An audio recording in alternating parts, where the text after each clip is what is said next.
যিনি সুদূর চট্টগ্রাম থেকে এসেছেন, আমার অত্যন্ত আস্থাভাজন, অত্যন্ত কল্যাণ মিত্র, সেই সাধনা জ্যোতি মহাস্তবীরকে নতশিরে বন্দনা জ্ঞাপন করছি। তার পরবর্তীতে আজকে এই মহতিপূর্ণ অনুষ্ঠানে উপস্থিত আমার ছোট ভাই সমতুল্য দুজন ভিক্ষুকেও আশীর্বাদ দিচ্ছি। চট্টগ্রাম থেকে আগত সুদৃষ্টি আর্য পরিষদের উপদেষ্টা মণ্ডলী সহ সকল সদস্যগণ এবং দূর দূরান্ত থেকে আগত পুণ্যবান পুণ্যবতী দায়ক দায়িকা সকলের সুখ শান্তি মঙ্গল কামনায় আমার জন্ম জন্মান্তর অর্জনকৃত পুণ্যরাশি দান করছি।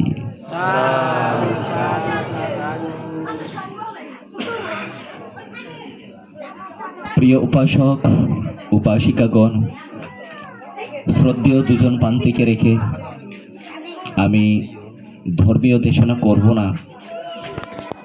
আমি ধর্মীয় দেশনার পরিবর্তে আমি এখানে যে প্রতিকূল পরিবেশে 2018 সালে নভেম্বর মাস থেকে এই প্রতিষ্ঠানটা গড়ে তোলার জন্য আপ্রাণ চেষ্টা চালিয়ে আসছি।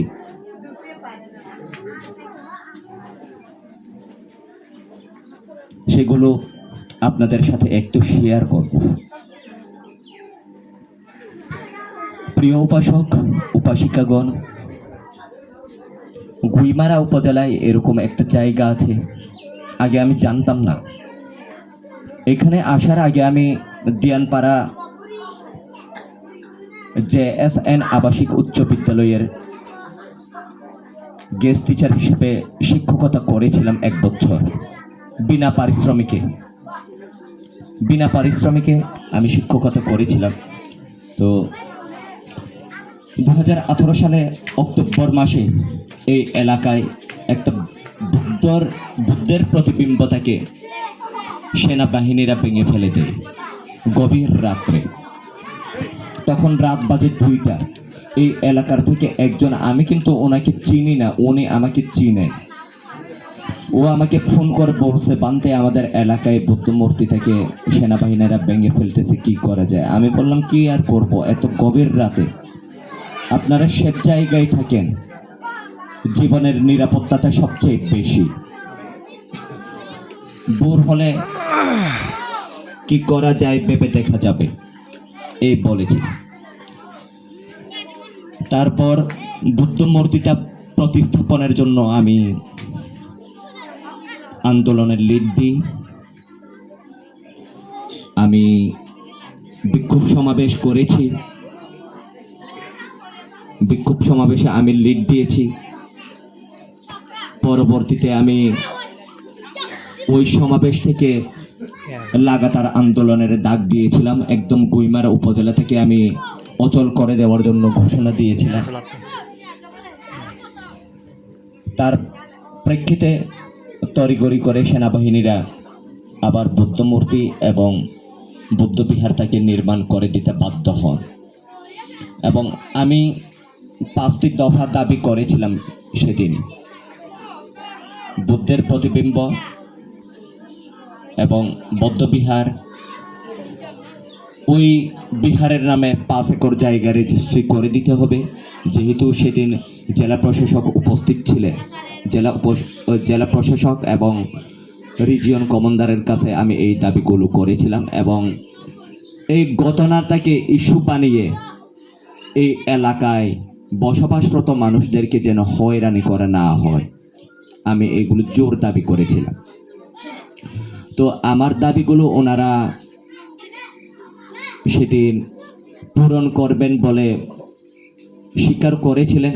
প্রতিজ্ঞাবদ্ধ হয়েছিলেন, আমাদেরকে কথা দিয়েছিলেন বুদ্ধবিহার, বুদ্ধমূর্তি বানিয়ে দিলেও, ওই বিহারের নামে 3 একর জায়গা করে দিলেও ওনারা যে কথাগুলো দিয়েছিলেন ওই কথাগুলো কিন্তু বাস্তবায়ন করেন নাই সম্পূর্ণ। যাই হোক, তার পরবর্তীতে আমি জানতে পারি এই এলাকাটা সম্পূর্ণ বাঙালিদের এলাকা ছিল এক সময়।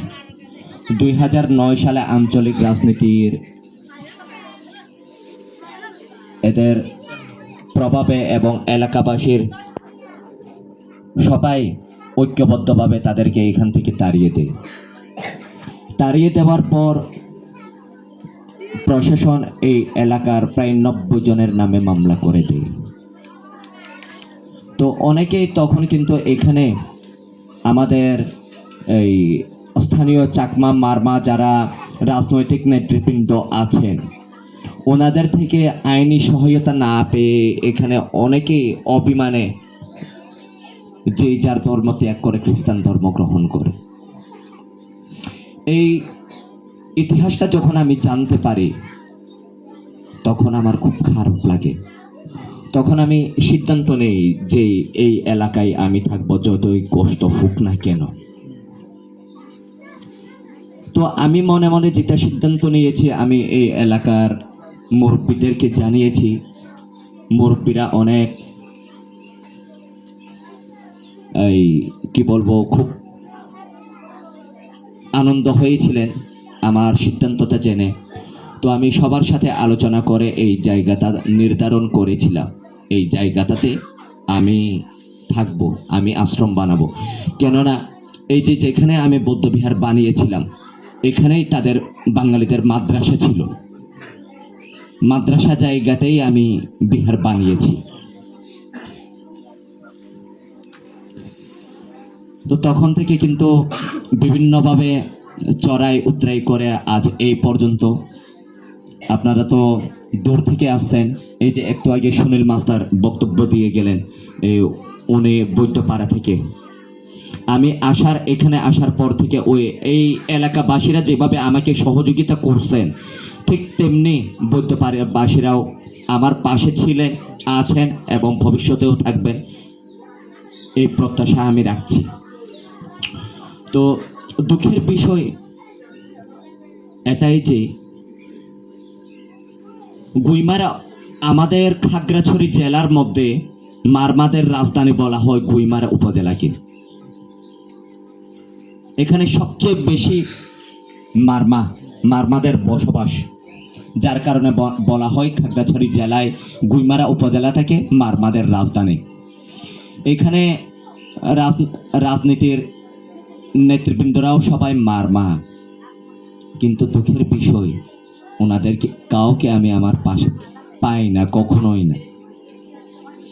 বরঞ্চ আমি নাম ধরে বলবো, নাম ধরে বলতে আমি কোনো বই করি না। সাবেক জেলা পরিষদের চেয়ারম্যান কমজোরি চৌধুরী আমাকে এখান থেকে তাড়িয়ে দেওয়ার জন্য অনেক চেষ্টা করেছেন। এমনকি 2020 সালে যখন বটতলায় একজন ভিক্ষু প্রয়াত হন, ওই শ্রদ্ধেয় পান্তের অন্ত্যেষ্টিক্রিয়া অনুষ্ঠানে ওনার বক্তব্যের এক পর্যায়ে উনি সবাইকে উস্কানি দিয়ে বলেছেন, ভিক্ষু সংঘদেরকে উস্কানি দিয়ে বলেছেন, ওই জ্যোতিসারা পান্তিকে আপনারা রাখতেছেন কেন গুইমারাতে, গুইমারা থেকে তাড়িয়ে দেন। কমজোরি চৌধুরী সাবেক জেলা পরিষদের চেয়ারম্যান উনি এরকম বক্তব্য দিয়েছিলেন। কয়েকজন আমাকে ওনার বক্তব্যের ভিডিও ক্লিপ পাঠিয়েছেন, আমি খুব ভালো করে দেখেছিলাম। তো এরকম চড়াই উতরাই করে নানান ধরনের উত্থান পতনের মধ্যে আজ আমার হ্যাপি বিদ্যানিকেতন এতটুকু হাতি হাতি পা পা করে। এমনকি প্রিয় উপাসক উপাসিকাগণ, 2020 সালে যখন আমার ব্রেন টিউমার হয়েছিল তখন আমার আশ্রমে আমি শুধুমাত্র একাই ছিলাম, আমার কোনো ছেলে মেয়ে ছিল না। যখন আমি এখানে প্রথমে শুরু করছিলাম তখন অনেক ছেলে মেয়ে ছিল, কিন্তু পরবর্তীতে বিভিন্ন ধরনের ষড়যন্ত্র করে আমাকে এখান থেকে তাড়িয়ে দেওয়ার জন্য যেই যার সন্তানদেরকে নিয়ে যায়। তারা সবাই স্থানীয় ছিল। যাক, ওই প্রসঙ্গে আমি আর যেতে চাচ্ছি না, তারপরও কিছুটা বললাম আর কি। তো তখন আমার ব্রেন টিউমার হয়েছিল। নিউরো সার্জন আনিসুল ইসলাম আমাকে চিকিৎসা করেছিলেন। তো আপনাদের সবার ভালোবাসায়, গুরুজনদের আশীর্বাদে, বুদ্ধের আশীর্বাদে আমি ব্রেন টিউমার থেকে রক্ষা পাই, আমি বেঁচে যাই আবার। আমি তো মনে করেছিলাম তখন আমাকে আনিসুল ইসলাম খান, ওনাকে আমি আঙ্কেল বলে ডাকি, উনি আমাকে চিকিৎসা করিয়েছেন, উনি বিনিময়ে কিন্তু আমাকে আমার থেকে একটা টাকাও নেন নাই, এরকম পরিচিত তিনি আমার। তো উনি আমাকে কিন্তু এক পর্যায়ে বলেছিলেন, যখন আমাকে পরীক্ষা নিরীক্ষা করে ব্রেন টিউমার ধরা পড়ে, তখন উনি আমাকে রেফার করেছিলেন সিঙ্গাপুরে যাওয়ার জন্য, এবং বাংলাদেশে কোনোভাবে অপারেশন না করাতেই উনি আমাকে পরামর্শ দিয়েছিলেন। ওনাকে আমি সরাসরি বলেছিলাম, আঙ্কেল আমি কি বাঁচবো নাকি বাঁচবো না? উনি বলেছিলেন, বানতে আপনি যদি বাইরে গিয়ে অপারেশন করাতে না পারেন তাহলে বাঁচার সম্ভাবনাটা খুবই কম। আমি ধরেই নিয়েছিলাম, প্রিয় উপাসক উপাসিকাগণ, আমি যদি ছাড়া আর বেশি দিন বেঁচে থাকতে পারবো না হয়তো।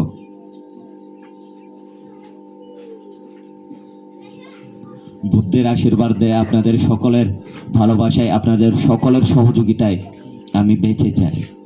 তখন আমার চিকিৎসা করতে লেগেছিল প্রায় 7 লাখের মতন আমার ব্যয় হয়েছিল।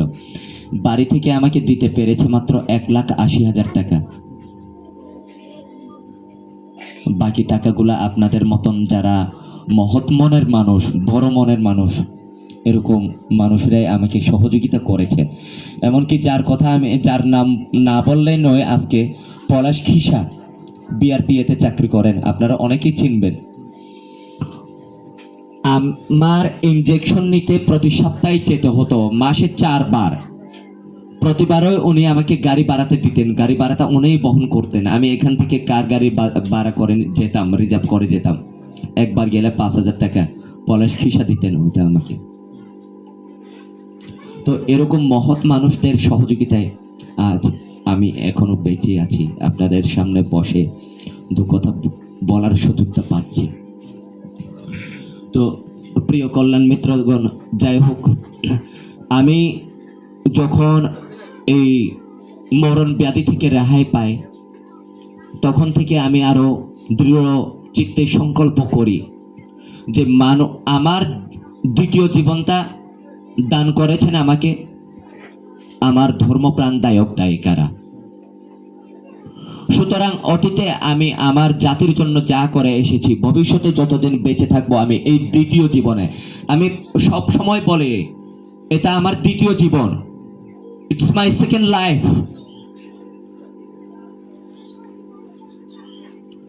আমার ফার্স্ট লাইফটা চলে গেছে, গত হয়ে গেছে, সে যখন আমার ব্রেন টিউমার ধরা পড়েছিল। এটা আমার সেকেন্ড লাইফ। এই সেকেন্ড লাইফে আমি যতদিন বেঁচে থাকবো ততদিন আমি আমার স্বজাতির জন্য আমি কাজ করে যাব। আমার জন্ম জাতির জন্য, আমার আদিবাসী মা বোনদের জন্য আমি কাজ করে যাব। তো আমি অনেক আগে থেকে চেষ্টা করতেছি যে আমরা তো নেটে প্রায় সময় দেখি থানচি এবং লামায় ম্রো এবং ত্রিপুরারা ধর্মান্তরিত হয়ে যাচ্ছে। চেষ্টা করতে করতে গত বছর আমি পেরেছি কিছু ম্রো সম্প্রদায়কে আমার আশ্রমে নিয়ে আসার, এবং যিনি নিয়ে এসেছেন রাইহাইম ম্রো, ও বলেছেন যে 14 জন বাচ্চা দিয়ে গেছে গত বছর আমার এখানে, তাদের মধ্যে 6 জনকে সেই বিভিন্ন মাদ্রাসা থেকে উদ্ধার করে এনেছে। তো প্রিয় কল্যাণ মিত্রগণ, আমার এই আশ্রমে যে বাচ্চাদেরকে আমি রাখি, এদেরকে সম্পূর্ণ ফ্রি রাখি আমি। আমাদের হিলট্রেক্সের বিভিন্ন আশ্রমে বাচ্চাদের গার্ডিয়ান থেকে কিন্তু বাৎসরিক একটা অ্যামাউন্ট নেওয়া হয়। আমার আশ্রমে কিন্তু সম্পূর্ণ ফ্রি, থাকা খাওয়া হইতে স্কুল খরচ অল ইন অল একদম ফ্রি। আমি কোনো ছেলের গার্ডিয়ানদের থেকে, বাচ্চাদের গার্ডিয়ানদের থেকে কোনো টাকা নিই না। তো গত 1 বছর তো মৃ বাচ্চারা ছিল আমার এখানে, এবছর কিন্তু মৃ বাচ্চা কম। তার একটাই কারণ, যে রেহাইটা আমার কাছে বাচ্চা রেখে গিয়েছিল, ওই রেহাই একটু কি বলবো, অমানবিক কাজ করেছে রেহাই। কিরকম? ওই যে বাচ্চাদের গার্ডিয়ানদের থেকে গত বছর নাকি জনপ্রতি 10,000 টাকা করে নিয়েছে, যেটা আমি জানতাম না। ও নাকি বলেছে জ্যোতিসারা বান থেকে দিতে হবে, হ্যাপি বিদ্যানিকেতন আশ্রমে দিতে হবে, এরকম বলে নাকি টাকা নিয়েছে। এরই এদিকে আসো মা। এই যে এটাও থানচি থেকে, গত বছর আমার এখানে ছিল থানচি থেকে, গত বছর ক্লাস 2-তে পড়ছিল, এবছর ক্লাস 3-তে উঠছে। খুব ভালো করে লেখাপড়া করে। তোর রোল নম্বর বর্তমানে কত? 1 রোল 1। এখানে কেউ পারে নাই তার সাথে, রোল 1 হয়েছে। তো এদের কাছ থেকেও নিয়েছিল। তো যখন পরীক্ষা শেষ হয়েছে ডিসেম্বর মাসে, আমি বাড়িতে বেড়াতে পাঠিয়েছিলাম। আবার আসার সময় নাকি রেহাই আবার টাকা খুঁজতেছে, জনপ্রতি 10,000 টাকা করে। তখন নাকি রেহাই বলছে এই বছর নাকি বলছে রেহাই বছরে 10,000 টাকা করে দিতে হবে ওই বান থেকে। আমাদের থানচিতে তো আশ্রমগুলোতে দিতে হয় 30-35,000 টাকা। তো জ্যোতিসারা পান্তির আশ্রমে তো বছরে মাত্র 10,000 টাকা। এটাও যদি তোমরা দিতে না পারো, তাহলে পান্তি কিভাবে লেখাপড়া শেখাবে, কিভাবে খাওয়াবে? এরকম বলে নাকি টাকা খুঁজতেছে। যখন এরই মা আমাকে ফোন করছে, এই যে ফোনপ্রে, এদিকে আসো বাবা, এই ফোনপ্রে বাবা ফোন করে আমাকে বলছে যে বান্তি এবছর না ও আপনাকে টাকা দিতে হবে, এরকম করে যখন ফোন করে জিজ্ঞেস করছে, তারপর আমি জানতে পেরেছি যে রেহাই টাকা নিয়েছে। তার আগে আমি কিন্তু জানতাম না। তো যা বাবা ওইদিকে যা।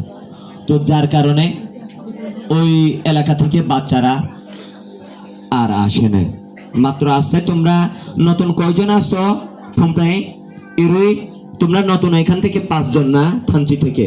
হ্যাঁ, মাত্র 5 জন আসছে। না হলে এবছরও প্রায় 10-12 জন আসার কথা ছিল।